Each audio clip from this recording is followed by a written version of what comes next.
Good morning, everyone. Welcome to Breeze Time with Kathy. I'm so glad to be here. I'm speaking to you from my office over on the first floor of the healthcare center.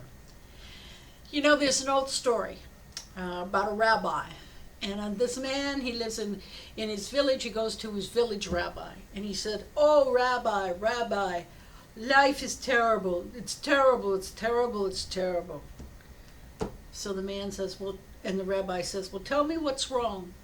And the man said, oh, it's just awful. 10 people. And we live in a one-room house. It's terrible, terrible, terrible, terrible. And he goes, "Oh, I'm so sorry." "Oh, Rabbi, what should we do?" The rabbi says, "Do you have a goat?" And the man says, "Yes, I have a goat." And he says, "Bring the goat in the house." "What? Bring the goat in the house?" Trust me. Bring the goat in the house. And come back. See me next week. See me in 1 week. "All right, okay. Whatever you say."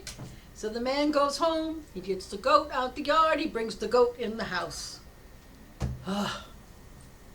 1 week later, he comes back to see the rabbi. The rabbi says, "How are you?" "Oh, Rabbi, it's terrible, terrible, terrible. 10 people, 1 room, and a goat is awful." He said, "Okay. Take the goat and put the goat outside." All right. So the man and come back in 1 week. The man goes home. He puts the goat back outside, and he comes back to the rabbi a week later. The rabbi said, "How are things?" "Oh, Rabbi, everything is wonderful, wonderful, wonderful." "Oh, yes, 10 people in 1 room, no goat." You know, it's all about perspective. And let me tell you, I appreciate that. This past week, I got off my quarantine last Monday after I had already recorded Breeze Time. And I have enjoyed this week of freedom. I go around with my mask. I socially distant. But it's been so nice to see people in the auditorium. In the dining room, in the lobby. It's great. Because you see, for that whole time, I was on isolation precautions. I was worried about exposing my son. So I didn't just stay home. I stayed in my bedroom. And my bedroom is not particularly large. It is about half the size. It's less than half the size of a studio apartment. I'm sure it is. So it's not very big.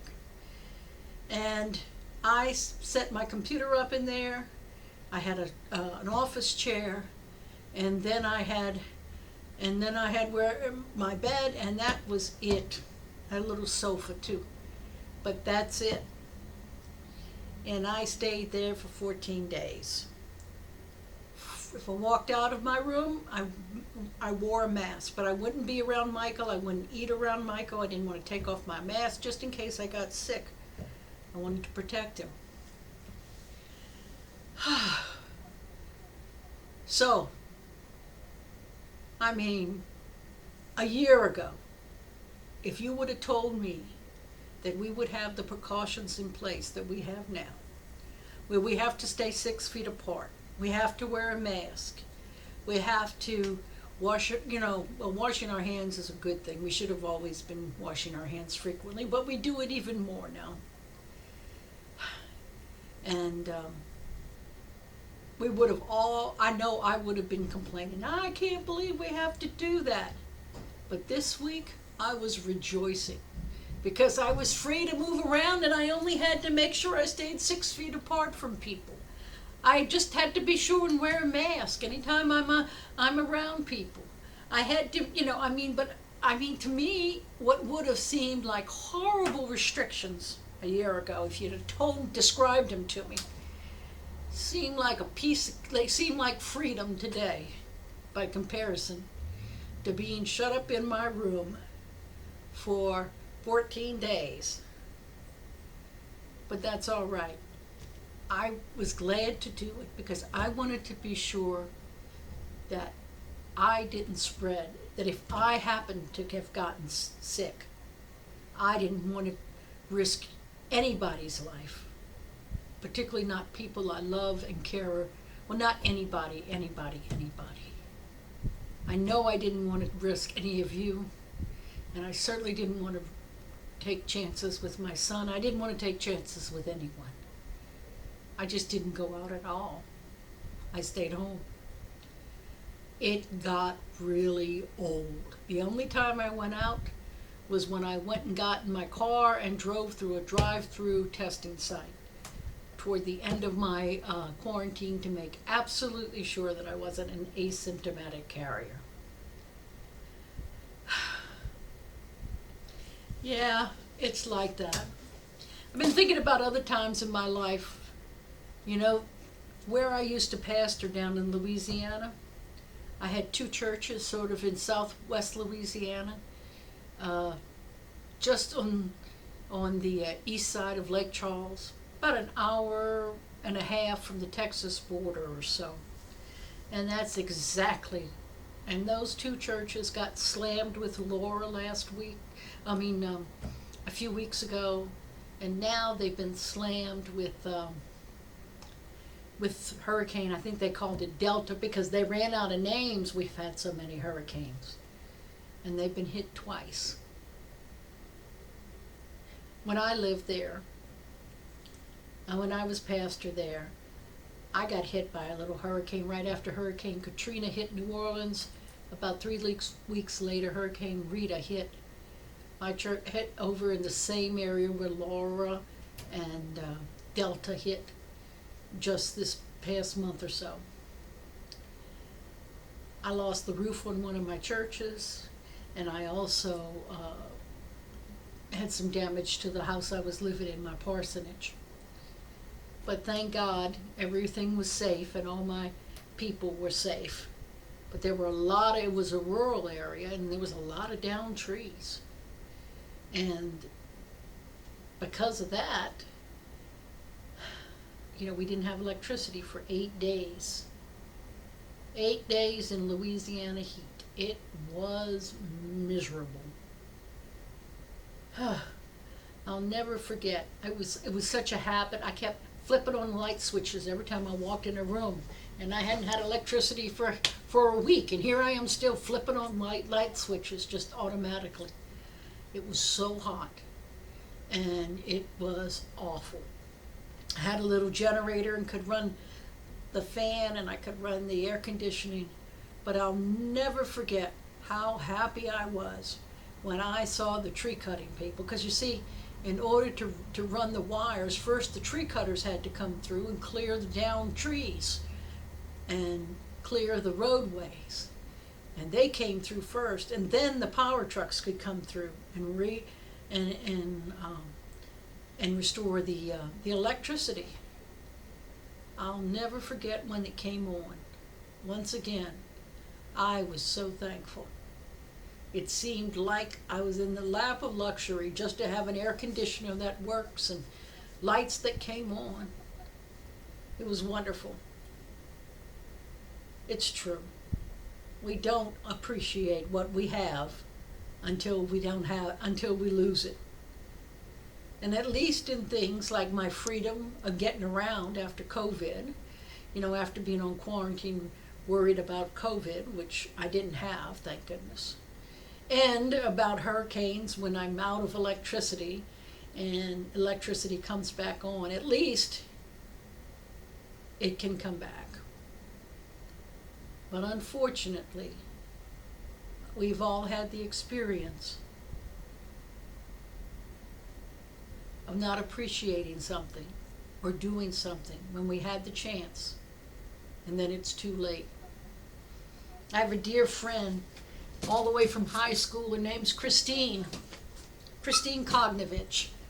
And she was my friend in high school, college, all my adult years that I lived in New Orleans.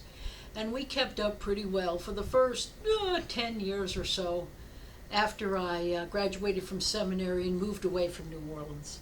As a matter of fact, as my graduation present, she gave me this name plaque for my desk. I use it for this day. And on the back, can you read what it says? Many blessings on your ministry.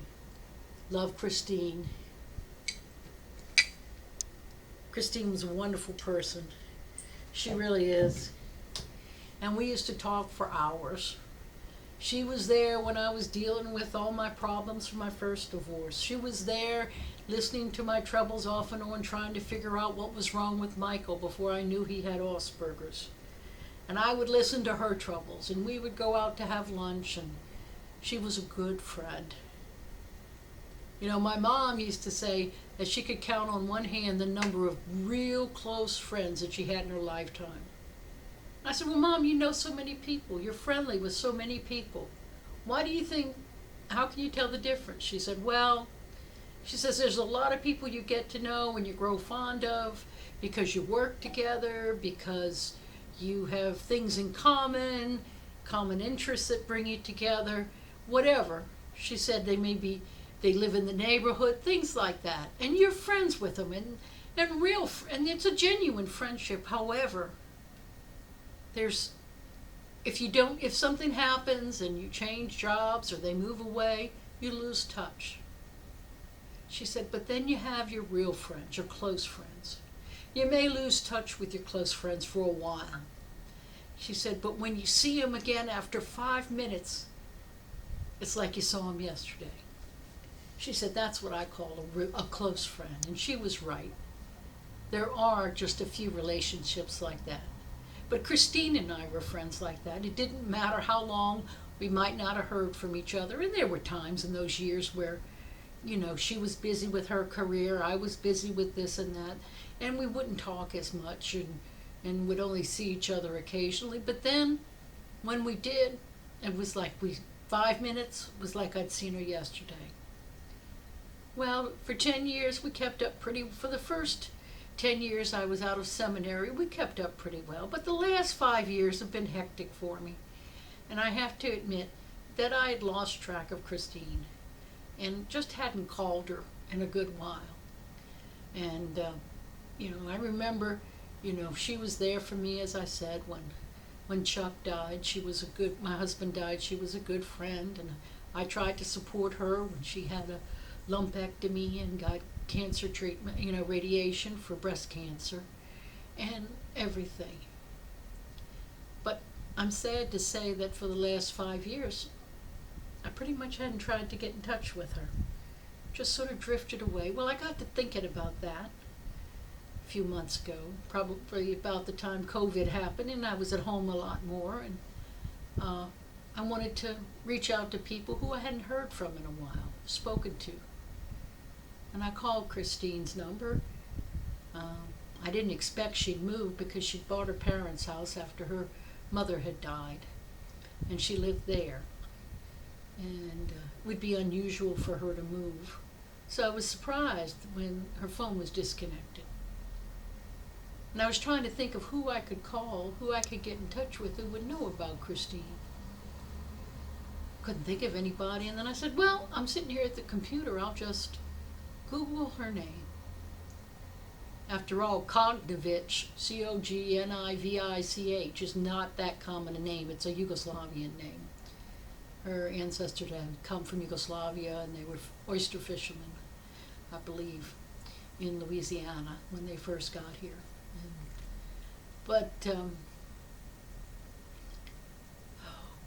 About 3 or 4 generations ago, and when I Googled Christine's name, her obituary came up. Christine had died. 5 years.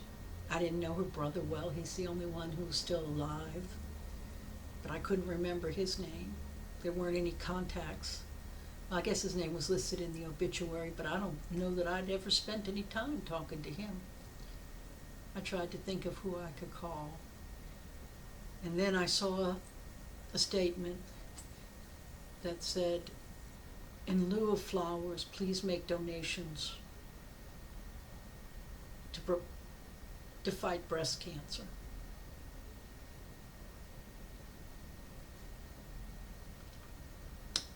I asked my sister, who still lives in Belle Chase, which was that town where Christine and I both, where I grew up and Christine, lived, and she did check around. She didn't get a lot of details, but the cancer had come back, and Christine passed away about a year and a half ago from breast cancer, from a recurrence of her breast cancer. Many blessings in your ministry. Love, Christine.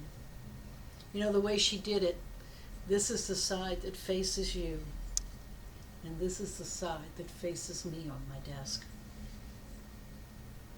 Christine was a special person, but as I said, I didn't appreciate how easily it could slip away. I'm getting older, shame on me. Should have paid attention to that.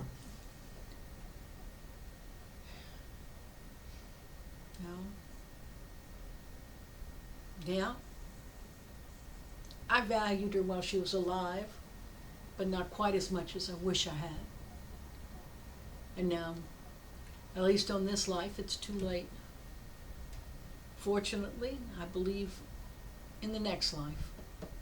She was a woman of faith, very strong faith, and I have no doubt that she finished faithfully and ran with patience the race. But now I'll have to wait and see her in heaven to apologize for not keeping up with her. But I'll be so glad to see her. My second chance won't come in this life. But there's a lot of things we do get second chances on. Yes, I now appreciate that even with all the restrictions, life is good, and I'm glad to be out in the world and see people like you with just a mask and 6 feet between us. I'm glad that when I throw a light switch, I get electricity. I hope I remember to appreciate that. But more than that, I hope I remember to value all the wonderful people that God has placed in my life, who have been true friends, and to reach out and keep those connections alive, and to be sure and value them.